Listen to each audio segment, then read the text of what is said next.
Hello नमस्कार, स्वागत है आप सभी का अपने YouTube channel PRC exam prep पर।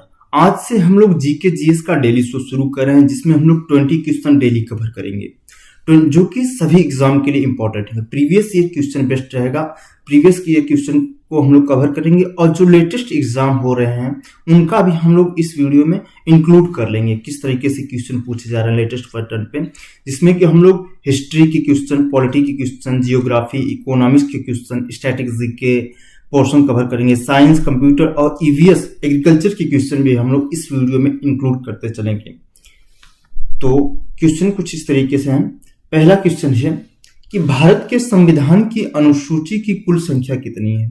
तो भारत के संविधान के अनुसूचियों की संख्या वर्तमान में टोटल 12 है। अनुसूचियों की संख्या 12 है। मूल संविधान में अनुसूचियों की संख्या, मूल संविधान पूछे, मूल संविधान में अनुसूचियों की संख्या कितनी थी। तो मूल संविधान में अनुसूचियों की संख्या 8 थी। बाद में ये चारों को जोड़ा गया, 4 अनुसूची को जोड़ा, नौवां को जोड़ा गया, 10वीं अनुसूची, 11वीं अनुसूची और 12वीं अनुसूची, 9वीं, 10वीं और 12वीं अनुसूची को जोड़ा गया। तो 9वीं अनुसूची को पहला संविधान संशोधन, जो पहला फर्स्ट कॉन्स्टिट्यूशन अमेंडमेंट हुआ था, पहला संविधान संशोधन अधिनियम 1951 के द्वारा जोड़ा गया, जिसमें कि भूमि सुधार संबंधी कानून है। किसका? भूमि सुधार संबंधी कानून है। और 10वीं अनुसूची जोड़ी गई 52वां संविधान संशोधन, 52वां संविधान संशोधन 1985 के द्वारा इसको जोड़ा गया 10वीं अनुसूची को, जिसमें कि दल विरोधी कानून संबंधी है। किससे रिलेटेड है? दल विरोधी कानून से संबंधित है। और 11वीं अनुसूची जोड़ी गई 73वां संविधान संशोधन 1992 के द्वारा, 73वां संविधान संशोधन 1992 के द्वारा, जिसमें किसका जिक्र है? पंचायती राज, जिसमें किसका वर्णन है? पंचायती राज का वर्णन है। और 12वीं अनुसूची जोड़ी गई 74वां संविधान संशोधन 1992 के द्वारा, जिसमें कि नगर पालिका का वर्णन। किसका? नगर पालिका के बारे में इसमें है। 12वीं अनुसूची में नगर पालिकाओं की शक्तियों और उसकी जिम्मेदारी से संबंधित है 12वीं अनुसूची में। तो ये भारत के संविधान की अनुसूचियों की कुल संख्या 12 है। नेक्स्ट है, स्वतंत्रता के बाद से कितनी बार नोटबंदी हुई। स्वतंत्रता के बाद से, भारत में स्वतंत्रता के बाद से कितनी बार नोटबंदी हुई है। तो भारत में स्वतंत्रता के बाद से नोटबंदी 3 बार हुई है। कब सी नोटबंदी हुई है? एक बार 1946 में, एक बार 1946 में, दूसरी बार हुई थी 1978 में और तीसरी बार 2016 में। तो स्वतंत्रता के बाद पूछा है, तो स्वतंत्रता के बाद कितनी बार हो जाएंगी? 2 बार हो जाएंगी। भारत में स्वतंत्रता के बाद कितनी बार नोटबंदी हुई है? 2 बार हुई है।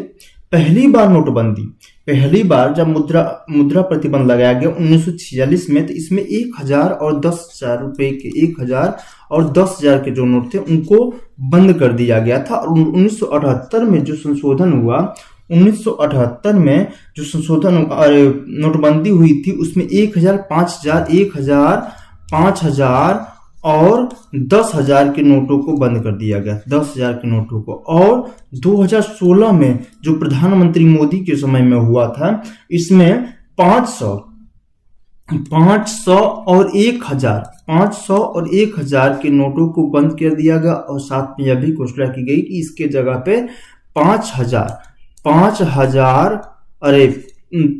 और 2000 रुपए के नोट जारी किए जाएंगे। ये पूछा जाता है कि इसकी तारीख पूछ दी जाती है कि 2016 में, 16 की तारीख पूछी जाती है। कब इसकी घोषणा की थी? 8 नवंबर 2016 को, 8 नवंबर, इसको याद रखिएगा, 8 नवंबर 2016 को भारत सरकार ने महात्मा गांधी श्रृंखला के 500 और 1000 नोटों के विमुद्रीकरण की घोषणा की थी। तो भारत में स्वतंत्रता के बाद से कितनी बार नोटबंदी? 2 बार हुई थी। स्वतंत्रता के पहले 1 बार और स्वतंत्रता के बाद 2 बार। नेक्स्ट है, संविधान के किस संशोधन ने वस्तु एवं सेवा कर अर्थात GST, goods and services tax पेश किया था। तो किस संशोधन ने? तो 101वां संविधान संशोधन अधिनियम 2016, 101वां संविधान संशोधन अधिनियम 2016 ने वस्तु एवं सेवा कर था जीएसटी पेश किया था। पूछे कि जीएसटी बिल नंबर क्या था, इसका जीएसटी बिल नंबर पूछा जाता है।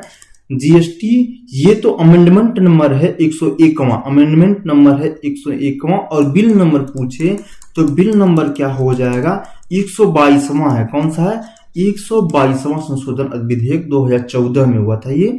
तो जीएसटी बिल नंबर पूछे तो 122वां हो जाएगा, और जीएसटी संशोधन अधिनियम पूछे तो 101वां हो जाएगा। और जीएसटी भारत में जीएसटी कब लागू हुआ था? तो भारत में जीएसटी लागू हुआ था 1 जुलाई 2017 को। भारत में जीएसटी लागू हुआ 1 जुलाई 2017 को, इसलिए 1 जुलाई को जीएसटी दिवस के रूप में मनाते हैं। जीएसटी डे पूछे, जीएसटी डे कब मनाया जाता है? तो 1 जुलाई को जीएसटी डे मनाया जाता है।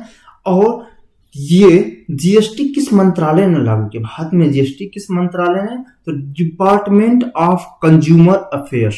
किसने? डिपार्टमेंट ऑफ कंज्यूमर अफेयर्स के द्वारा, डिपार्टमेंट ऑफ कंज्यूमर अफेयर्स के द्वारा। और भारत में जीएसटी 4 तरीके, कौन कौन से जीएसटी की दरें कौन कौन सी है? 5%, 12%, 5, 12, 18 और 28, मैक्सिमम है 28, सबसे ज्यादा ये भारत की जीएसटी है 28%। तो इसमें याद रखिएगा संविधान जीएसटी के लिए संविधान संशोधन 101वां एक्ट है। जीएसटी बिल नंबर कौन सा? 122वां। जीएसटी लागू हुआ था 1 जुलाई 2017 को, इसलिए 1 जुलाई को जीएसटी डे के रूप में मनाया जाता है। GST department of consumer affairs ministry के द्वारा लॉन्च किया गया। और जीएसटी में 4 तरह की दरें हैं, 5%, 12%, 18% और 28%। नेक्स्ट सिंगापुर की मुद्रा कौन सी है? तो सिंगापुर की मुद्रा है सिंगापुर डॉलर। सिंगापुर की मुद्रा पूछे कि सिंगापुर की मुद्रा क्या है? तो सिंगापुर की मुद्रा हो जाएगी सिंगापुर डॉलर। इसकी राजधानी क्या है? सिंगापुर की राजधानी है सिंगापुर सिटी। सिंगापुर एक द्वीपीय देश है जो कि दक्षिण पूर्व एशिया में स्थित है। तो इसकी मुद्रा पूछा है तो सिंगापुर डॉलर हो जाएगा। पानी का घनत्व अधिकतम किस टेम्परेचर पे होता है? तो पानी का घनत्व, पहले घनत्व क्या होता है? घनत्व बराबर होता है, घनत्व ये भी फार्मूला पूछता है, घनत्व बराबर क्या होता है? द्रव्यमान बटे आयतन। घनत्व बराबर क्या होता है? द्रव्यमान बटे आयतन, अर्थात घनत्व बढ़ेगा तो आयतन घटेगा। ये दोनों यूनिवर्सल प्रोपोर्शन होते हैं, घनत्व और आयतन। तो इसको अलग अलग तापमान पे देखेंगे। 0 से 4 डिग्री सेल्सियस पे पानी, इसको अभी के लिए इरेज करते हैं, 0 से 4 डिग्री सेल्सियस पर पानी और 4 डिग्री सेल्सियस पर पानी का व्यवहार, और 4 डिग्री सेल्सियस से ऊपर जो पानी को गर्म करते हैं तो उसका व्यवहार क्या होता है? आयतन और घनत्व में देखेंगे तो आयतन और घनत्व। तो 0 से 4 डिग्री सेल्सियस तक पानी को गर्म कर दिया जाता है तो इसका आयतन शुरू में घटता है, और इसका जैसे ये घटेगा तो ये बढ़ेगा, इनवर्सल प्रोपोर्शन होते हैं।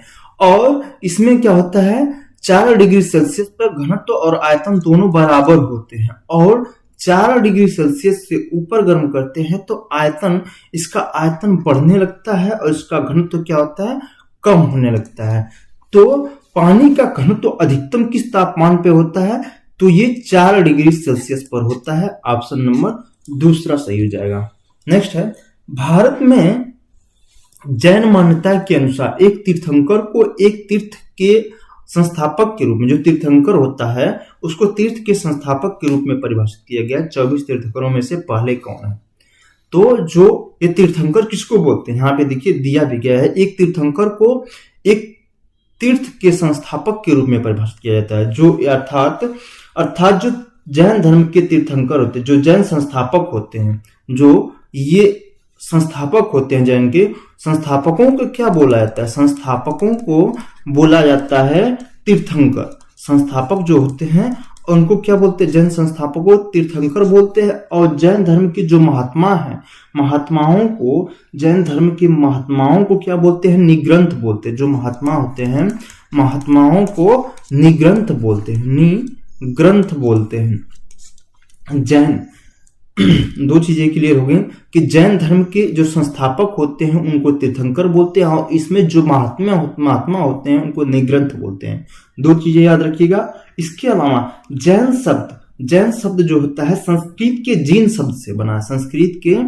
संस्कृत के जिन शब्द से, जैन शब्द जो होता है संस्कृत के जिन शब्द से बना है, जिसका अर्थ होता है विजेता।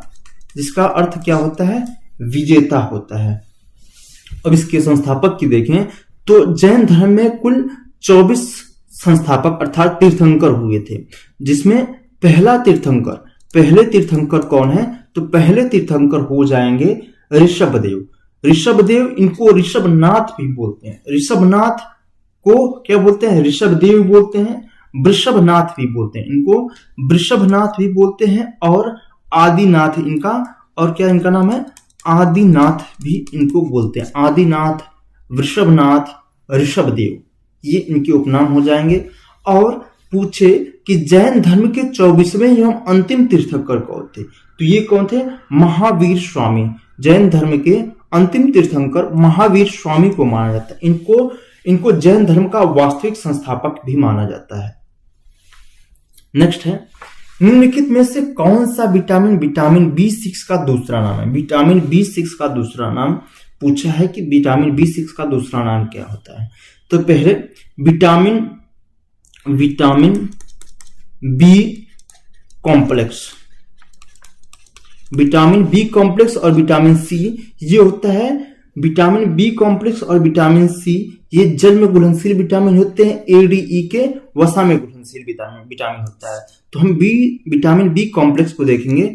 विटामिन बी कॉम्प्लेक्स में कौन कौन से हैं, विटामिन B1 है, B1 जिसका रासायनिक नाम बोले तो थायमीन हो जाएगा। क्या हो जाएगा, थायमीन।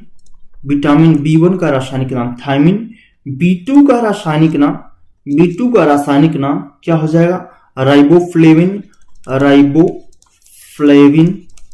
विटामिन B3 का रासायनिक नाम नियासिन हो जाएगा। और विटामिन B5 का रासायनिक नाम पेंटोथेनिक एसिड होता है, पेंटोथेनिक एसिड हो जाएगा। और विटामिन B6 पूछा, यही विटामिन B6 का दूसरा नाम क्या हो जाएगा, पायरिडॉक्सिन हो जाएगा। विटामिन B6 का रासायनिक नाम पायरिडॉक्सिन हो जाएगा। ऑप्शन नंबर तीसरा सही है। और विटामिन B7 होता है, विटामिन B7 का रासायनिक नाम क्या हो जाएगा, बायोटीन हो जाएगा, बायोटीन। और विटामिन B9 होता है, विटामिन B9 का रासायनिक नाम होता है फोलिक एसिड, इसमें कि आयरन होता है। विटामिन B12 का रासायनिक नाम होता है साइनोकोबालामिन, जिसमें कि कोबाल्ट प्रचुर मात्रा में पाया जाता है। तो विटामिन B6 का दूसरा नाम पूछा है तो पायरिडॉक्सिन, ऑप्शन नंबर तीसरा सही हो जाएगा। नेक्स्ट है, भारतीय संविधान में पहली बार संशोधन कब किया गया था। तो भारतीय संविधान में पहली बार संशोधन 1991, पहला संविधान संशोधन अधिनियम 1951 में पारित किया गया था। कब, 1951 में, जिसके तहत जमींदारी उन्मूलन कानूनों की सुरक्षा प्रदान करने हेतु 9वीं अनुसूची, 9th शेड्यूल है, 9वीं अनुसूची को जोड़ा गया था। 9वीं अनुसूची को इसमें जोड़ा गया था। 1991 के पहला संविधान संशोधन में 9वीं अनुसूची जोड़ी गई थी। इसके अलावा इसमें व्यक्ति की स्वतंत्रता, फ्रीडम ऑफ स्पीच पर भी प्रतिबंध लगाए गए थे। नेक्स्ट है, योग का वर्णन निम्नलिखित में से किस वेद में किया गया है। तो योग का वर्णन ऋग्वेद में किया गया है। योग का वर्णन निम्नलिखित में से किस वेद में किया गया है, ऋग्वेद में किया गया है। ऋग्वेद, सामवेद, यजुर्वेद, यजुर्वेद और अथर्ववेद, ये 4 वेद होते हैं। तो ऋग्वेद जो कि सबसे प्राचीन वेद है, ये सबसे प्राचीन वेद है। इसमें योग का वर्णन है। योग सबसे व्यवस्थित और आधिकारिक ग्रंथ पतंजलि का जो योग सूत्र है उसमें है। नेक्स्ट है, 1857 में वेदों की ओर लौटो के नारे के साथ आर्य समाज की स्थापना किसने की थी? वेदों की ओर लौटो के नारे के साथ आर्य समाज की स्थापना किसने की थी? तो आर्य समाज की स्थापना स्वामी दयानंद सरस्वती ने की थी। किसने की थी? स्वामी दयानंद सरस्वती ने की थी। वेदों की ओर लौटो स्वामी दयानंद सरस्वती ने की थी। वेदों की ओर लौटो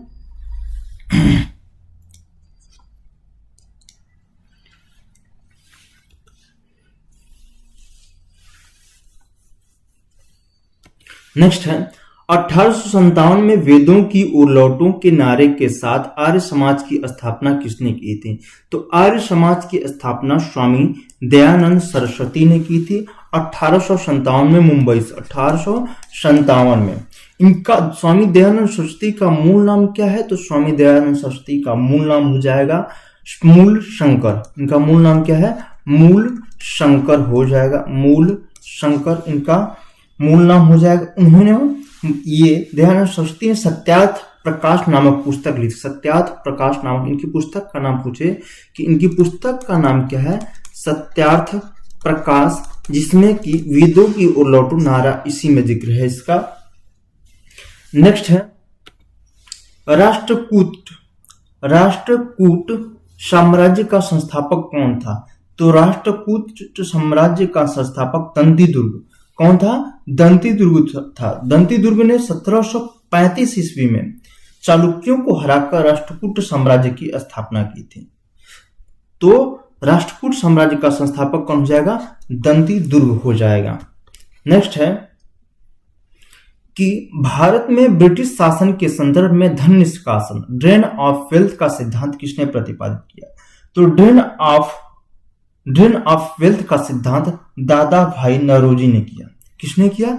दादा भाई नौरोजी ने। ऑप्शन नंबर तीसरा सही जगह दादा भाई नौरोजी। नौरोजी को grand old man of India के नाम से भी जाना जाता है। पूछा भी गया है कि ग्रैंड ओल्ड मैन इंडिया के नाम से, grand old man of India के नाम से किनको जाना जाता है? तो दादा भाई नौरोजी को जाना जाता है। इन्होंने धन निष्कासन ड्रेन ऑफ वेल्थ का सिद्धांत दिया था। और इनकी पुस्तक का नाम पूछे कि इनकी पुस्तक का नाम क्या है? तो poverty and un British rule in India. इनकी पुस्तक क्या है? बुक का नाम क्या है इनकी? तो पॉवर्टी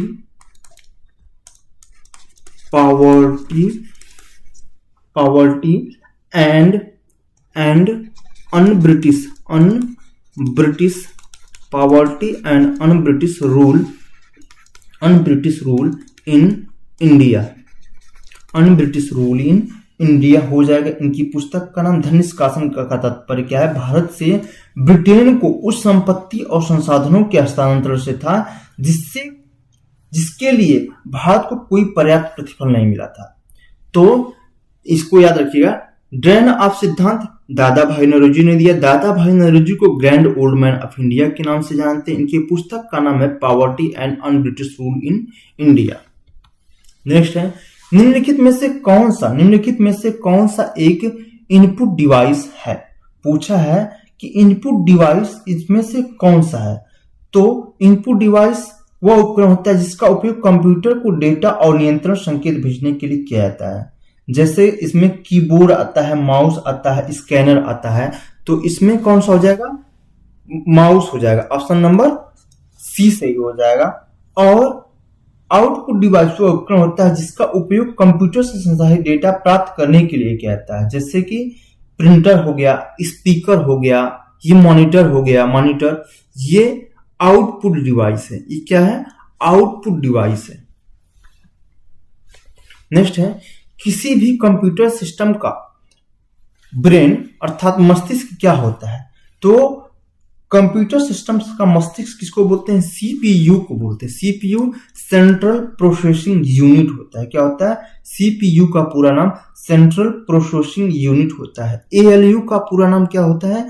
तो एएलयू अरिथमेटिक लॉजिक यूनिट होता है। एएलयू का पूरा नाम अरिथमेटिक लॉजिक यूनिट होता है। तो कंप्यूटर का मस्तिष्क किसको बोलते हैं? सीपीयू को बोलते हैं। नेक्स्ट है किस गैस को लाफिंग गैस के नाम से जाना जाता है? नाइट्रस ऑक्साइड को laughing gas N2O, nitrous oxide को लाफिंग गैस के नाम से भी जानते हैं। नाइट्रस ऑक्साइड का उपयोग दंत चिकित्सा डेंटिस्ट प्रयोग करते हैं और सर्जरी में हल्के जो एनेस्थेटिक के रूप में भी इसका प्रयोग किया जाता है। नाइट्रस ऑक्साइड का प्रयोग डेंटिस्ट ज्यादातर लोग करते हैं और सर्जरी में एनेस्थेटिक के रूप में इसको प्रयोग किया जाता है। नेक्स्ट है रक्त का कौन सा घटक थक्का जमने यानी ब्लड क्लॉटिंग में मदद करता है? तो ब्लड क्लॉटिंग में कौन मदद करता है? प्लेटलेट्स करता है। कौन करता है? प्लेटलेट्स। ऑप्शन नंबर डी सही हो जाएगा। रक्त का थक्का जमाने के लिए कौन सा सहायक है?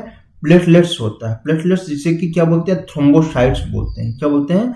थ्रोम्बोसाइट्स बोलते हैं। नेक्स्ट है भारत में कॉफी का सबसे बड़ा उत्पादक राज्य कौन सा है? तो भारत में कॉफी का सबसे बड़ा उत्पादक राज्य कौन सा हो जाएगा? कर्नाटक हो जाएगा। कर्नाटक भारत में कुल कॉफी उत्पादक का 70% से अधिक उत्पादन अकेले कर्नाटक करता है। कर्नाटक में मुख्य रूप से कुर्ग, चिकमंगलूर और बाबा बंधुगिरी जैसे क्षेत्रों में कॉफी उगाई जाती है। भारत में उगाई जाने वाली कॉफी की किस्में मुख्य रूप से कौन कौन सी हैं? तो अरेबिका हो जाएगी और रोबस्टा। अरेबिका और रोबस्टा ये कॉफी उत्पादन की मुख्य किस्में हो जाएंगी भारत में जो उगाई जाती हैं। तो भारत में कॉफी का सबसे बड़ा उत्पादक राज्य कर्नाटक हो जाएगा। कौन सा देश पाक जलडमरू पाल्क स्टेट द्वारा भारत से अलग होता है? तो पाक जलडमरू से भारत के तमिलनाडु राज्य और श्रीलंका के जाफना जिले में स्थित है। ये कहां पे है? पाक जलडमरू भारत के तमिलनाडु राज्य और श्रीलंका के जाफना जिले के बीच स्थित है। ये तो किसको अलग करती है? श्रीलंका को अलग करती है। भारत और श्रीलंका के बीच में है ये पाल्क स्टेट। नेक्स्ट है भारत के किस शहर को गुलाबी शहर कहता है? पिंक सिटी कहा जाता है। तो पिंक सिटी किसको बोलते हैं? जयपुर को बोलते हैं। किसको? पिंक सिटी कौन सी है? जयपुर को बोलते हैं। और झीलों का शहर किसको बोलते हैं? झीलों का शहर, तो झीलों का शहर हो जाएगा उदयपुर को बोलते हैं। झीलों का शहर उदयपुर को बोलेंगे। और इसे जो जयपुर है इसको 1876 में प्रिंस ऑफ वेल्स के स्वागत के लिए महाराजा सवाई राम सिंह द्वारा गुलाबी रंग से रंगा गया था। नेक्स्ट है प्रसिद्ध खजुराहो समूह के स्मारक भारत के किस राज्य में स्थित है? तो प्रसिद्ध खजुराहो समूह के स्मारक भारत के किस राज्य में स्थित है? मध्य प्रदेश में। कहां पे है? मध्य प्रदेश में स्थित है। कहां पे? मध्य प्रदेश में स्थित है। खजुराहो के मंदिर चंदेल राजवंश के शासकों द्वारा बनाया गया था। चंदेल किसके द्वारा? चंदेल। खजुराहो के जो स्मारक है इसको यूनेस्को की विश्व धरोहर स्थल में भी शामिल किया गया है। तो प्रसिद्ध खजुराहो समूह के स्मारक कहां पे है? मध्य प्रदेश में है और इनको यूनेस्को की विश्व धरोहर में भी शामिल किया गया है। छतरपुर मध्य प्रदेश जिले में स्थित है। तो ये रहे टोटल 20 प्रश्न दोस्तों। मिलते हैं नेक्स्ट वीडियो में।